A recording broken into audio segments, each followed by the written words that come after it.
নমস্কার বন্ধুরা, ডলি রন্ধনশালায় সবাইকে স্বাগত। আজকে তোমাদের সাথে শেয়ার করব সজনে ফুলের একটা স্পেশাল রেসিপি। তোমরা হয়তো সজনে ফুলের এতদিনে অনেক রকমের রেসিপি বানিয়ে খেয়েছো, তবে সজনে ফুলের এই স্পেশাল রেসিপিটা বাড়িতে অবশ্যই একবার হলেও তোমরা ট্রাই করে দেখো। গরম গরম ভাতের সাথে মেখে খেতে দুর্দান্ত লাগে। আর এই রান্নার জন্য আমি এখানে সজনে ফুল আগে থেকে খুব ভালোভাবে ধুয়ে বেছে পরিষ্কার করে নিয়েছি। সজনে ফুলের এই রেসিপিটা খুব সাধারণ আর সোজা, কিন্তু সাধারণ আর সোজা হলেও এই রান্নার স্বাদ কিন্তু হবে একেবারে অন্যরকম। আমি মিক্সিং জারের মধ্যে যতটা সজনে ফুল ধরে আমি ঠিক ততটাই নিয়ে নিলাম। এবারে আমি সজনে ফুলগুলো অল্প অল্প করে মিক্সির জারের মধ্যে দিয়ে ফুলগুলো আমি ভালোভাবে একটা পেস্ট বানিয়ে রেডি করে নিয়েছি। বাকি ফুলগুলো ঠিক একইভাবে আমি মিক্সির জারের মধ্যে দিয়ে ঠিক একইভাবে আমি পেস্ট বানিয়ে রেডি করে নেব। ফুলগুলো দেখো আমি পেস্ট বানিয়ে একটা বাটির মধ্যে ঢেলে রেডি করে নিলাম। তবে ফুলগুলো পেস্ট করার সময় খুব বেশি কিন্তু জল দেওয়া যাবে না। যদি প্রয়োজন হয় তাহলে 1 চামচের মতো জল দিয়ে পেস্ট বানিয়ে নিতে হবে।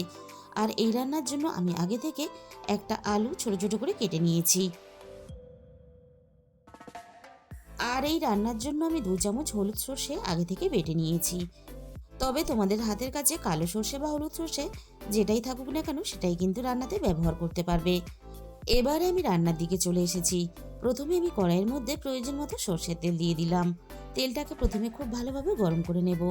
এবার আমি তেলের মধ্যে ফোড়নে দিয়ে দেব 1/2 চামচের একটু কম কালো জিরে। আর কালো জিরের সাথেই আমি ফোড়নে দিয়ে দিলাম 2টো শুকনো লঙ্কা। এবার আমি ফোড়নটাকে নাড়াচাড়া করে কয়েক সেকেন্ড ভেজে নেব, ফোড়ন থেকে সুন্দর মিষ্টি গন্ধ বেরোনো পর্যন্ত। ফোড়ন থেকে সুন্দর মিষ্টি গন্ধ বেরোনোর সাথে সাথে আমি কেটে রাখা আলুগুলো ফোড়নের সাথে দিয়ে দিলাম। গ্যাসের ফ্লেমটা মিডিয়াম টু লোতে রেখে এবার আমি আলুগুলোকে নাড়াচাড়া করে বেশ ভালোভাবে ভেজে নেব। আলুটা আমি ফোড়নের সাথে নাড়াচাড়া করে একটু ভেজে নিলাম। এবার আমি আলুর মধ্যে একে একে রান্নার গুঁড়ো মশলাগুলো দিয়ে দেব। প্রথমে আমি দিয়ে দিলাম স্বাদ মতো লবণ, আর সাথেই আমি দিয়ে দেব অল্প একটু প্রয়োজন মতো হলুদের গুঁড়ো। এই রান্নাতে আমি কিন্তু আর কোনো রকম গুঁড়ো মশলার ব্যবহার করব না। এবার আমি আলুগুলোকে নাড়াচাড়া করে বেশ ভালোভাবে ভেজে নেব। আর আলুগুলোকে এমনভাবে ভাজতে হবে যে ভিতর থেকে যেন আলুর মধ্যে একটা সিদ্ধ ভাব চলে আসে। লবণ আর হলুদ দিয়ে আমি আলুটা একটু নাড়াচাড়া করে নিয়েছি। এবার আমি কড়াইটা ঢাকা দিয়ে দিলাম। 5 মিনিটের মতো আমি কড়াইটা ঢাকা দিয়ে দিয়েছিলাম। এবার আমি কড়াই থেকে ঢাকাটাকে সরিয়ে নিলাম। আবারও আমি আলুটাকে নাড়াচাড়া করে আরও একটু ভালোভাবে ভেজে নেব।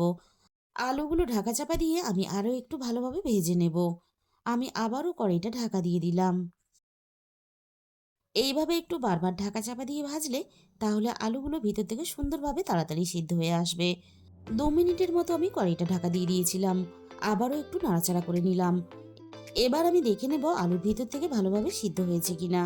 আলুগুলো বেশ ভালোভাবে সিদ্ধ হয়ে গেছে। রান্না হতে হতে আলুগুলো আরও ভালোভাবে সিদ্ধ হয়ে যাবে। এবার আমি এখানে দিয়ে দিলাম ঝালের জন্য 1/2 চামচ কাঁচা লঙ্কা বাটা। আমি এই রান্নাতে কোনো রকম কিন্তু আগেই বলেছি গুঁড়ো মশলার ব্যবহার করব না। তবে আমি এই রান্নাটা কাঁচা লঙ্কা বাটা দিয়ে করছি। তোমরা চাইলে কিন্তু রান্নাতে গুঁড়ো লঙ্কাও ব্যবহার করতে পারো। এবার আমি পেস্ট করে রাখা সজনে ফুলটা দিয়ে দিলাম। এবার আমি সজনে ফুল আর আলু একসাথে নাড়াচাড়া করে বেশ ভালোভাবে মিশিয়ে নেব। এই সময় গ্যাসের ফ্লেমটা একেবারে লোতে রাখতে হবে, তা না হলে কড়াইয়ের মধ্যে খুব তাড়াতাড়ি সজনে ফুলটা বসে যাবে। এবারে আমি মিক্সির বাটিটা ধুয়ে অল্প একটু জল দিয়ে দিলাম। আবারও আমি কড়াইটা একটু ঢাকা দিয়ে দিলাম। 3-4 মিনিটের মতো আমি কড়াইটা ঢাকা দিয়ে দিয়েছিলাম। এবার আমি কড়াই থেকে ঢাকাটাকে সরিয়ে নিলাম। এবার আমি সবকিছু একসাথে নাড়াচাড়া করে রান্নাটা করতে থাকবো। আর রান্নার মধ্যে যে এক্সট্রা জলটা আছে সেই জলটা কিন্তু আমি এইভাবে নাড়াচাড়া করে খুব ভালোভাবে টানিয়ে নিয়েছি। আর রান্নার মধ্যে দেখো একটা শুকনো ভাব চলে এসেছে। ঠিক এরকম করেই কিন্তু রান্নাটা করে নিতে হবে। এবার আমি বেটে রাখা সর্ষেটাকে দিয়ে দিলাম। আর সর্ষে বাটার সাথেই আমি অল্প একটু পাতিলেবুর রস দিয়ে দিলাম।